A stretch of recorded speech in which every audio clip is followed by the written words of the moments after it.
Trump and Starmer hail limited US-UK trade deal, but 10% tariffs remain.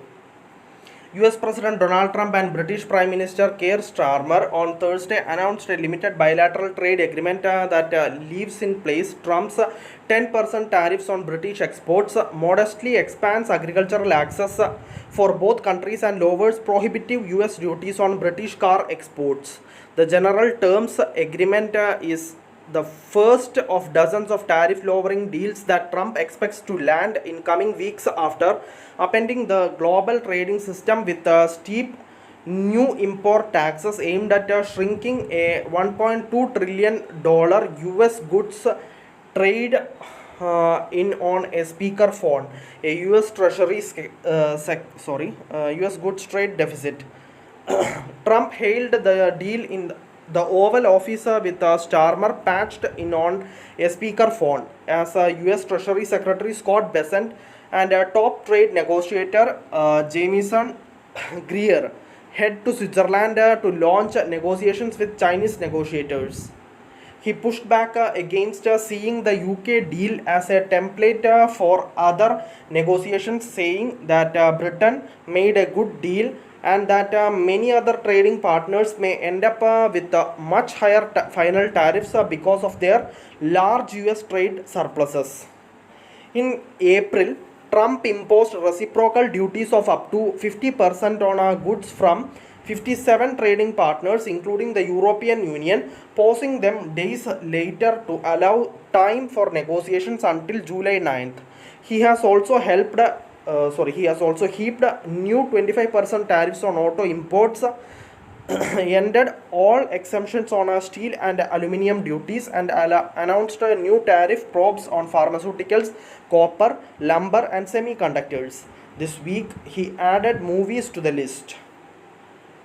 It opens up a tremendous market for us, Trump told reporters, noting that he had not fully understood the restrictions facing American firms doing business in Britain.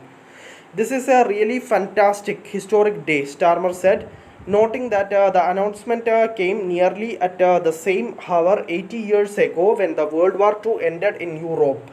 This is going to boost trade between and across our countries. It's going to not only protect jobs but create jobs, opening market access. The two leaders heralded the plan as a breakthrough deal that lowers average British tariffs on US goods to 1.8% from 5.1% but keeps in place a 10% tariff on British goods.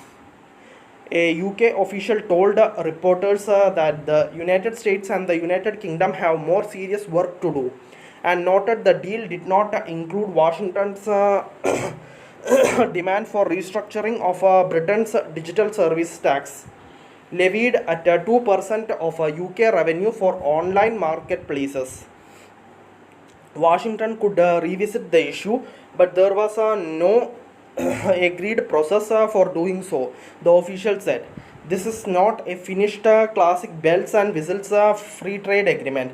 It started off as a tactical response to President Trump's tariffs, but actually morphed into a more substantive trade deal, the official said, and it will be built on. We have done the Oval Office, now we have got more serious work to do.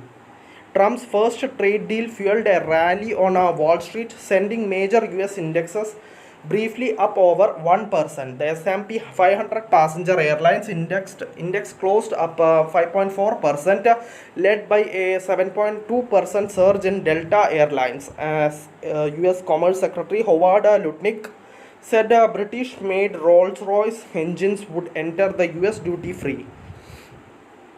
Trump's administration has been under pressure from investors to strike deals and de-escalate its tariff war after the US president's often chaotic policymaking upended global trade with friends and foe alike, threatening to stoke inflation and tip the global and US economies into recession.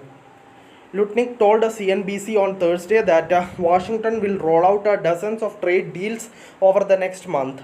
Trump's biggest challenge, however, is resolving a virtual trade embargo between the US and China with tariffs of 145% and 125% respectively on each side. Greer and Besant will lead talks with Chinese officials in Switzerland on Saturday and Sunday. Trump said the talks would be substantive, more than an icebreaker, and predicted the tariffs would come down.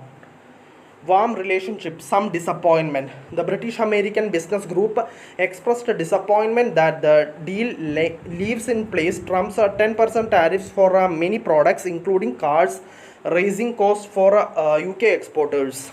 It said it hoped that the deal would be a start of deeper US UK trade integration, including the digital economy. The deal will provide a potential new export opportunities for American producers worth $5 billion a year, Lutnick said. While the higher tariffs would generate $6 billion in annual US revenue, it will reduce US tariffs on British auto imports to 10% from the current 27.5%, according to a UK statement.